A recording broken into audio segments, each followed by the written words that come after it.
A day after Isaac Haas' season was declared over, there's now a bit of mystery surrounding the status of Purdue's star center. That could be encouraging news for the second-seeded Boilermakers, who announced Friday that Haas would miss the rest of the NCAA tournament with a broken elbow. On Saturday, a CBS reporter tweeted that Haas had practiced with the team. Although coach Matt Painter tried to keep expectations low for a possible return, he ran up and down today, did a few things and worked out. Painter said, "I don't see him playing." Quote, still, Painter said he thought Haas would dress and go to warm-ups for Sunday's game against 10th-seeded Butler. "I would think he wants to do that to stay connected and stuff," he said. Haas fell to the floor during Purdue's victory over Cal State Fullerton on Friday and appeared in a good deal of pain, but he left the game only briefly before returning, so it was a surprise afterward when the Boilermakers ruled him out. Painter said Saturday that Haas will need surgery at some point. If Purdue wins Sunday and advances to the Sweet 16, then Haas and the Boilermakers have a few more days to take stock of the situation. He's fractured his elbow, so he can go out there and get in warm-ups and do things. But I don't think he's going to play, Painter said. "I'm obviously not a doctor, but I've been able to look at it and see he just went through things today and just getting loose and everything. His legs aren't broke, so you're allowed to still run when your elbow is fractured."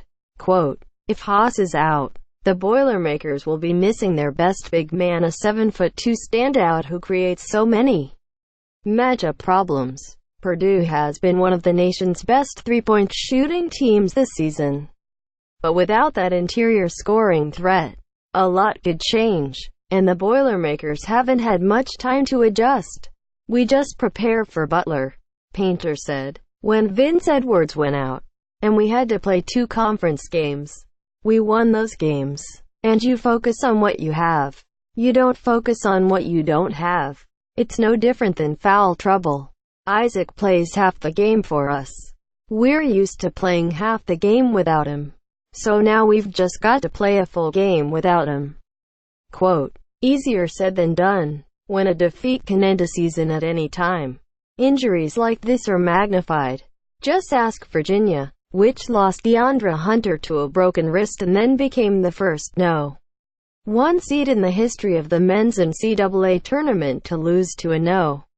16. The Cavaliers were eliminated by UMBC on Friday night.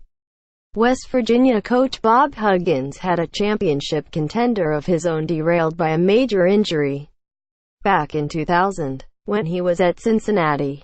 The Bearcats were ranked No. 1 in the nation when Kenyon Martin broke his leg during the Conference USA tournament. Martin was the AP's National Player of the Year that season, but without him, Cincinnati lost in the second round of the NCAAs. "It was a big loss for us. There's no way around it.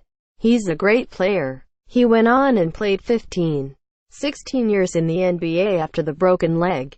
Huggins said, "I don't think they depend on Haas as much as we depended on Kenyon. They've got a bunch of guys that make shots. Really, outside of the one big, they play pretty small. So, I think hopefully for them they can adjust and do a better job of it than what we did." Quote, Purdue indeed has plenty of offensive contributors, and a backup big man in Matt Harms, who is 7'3".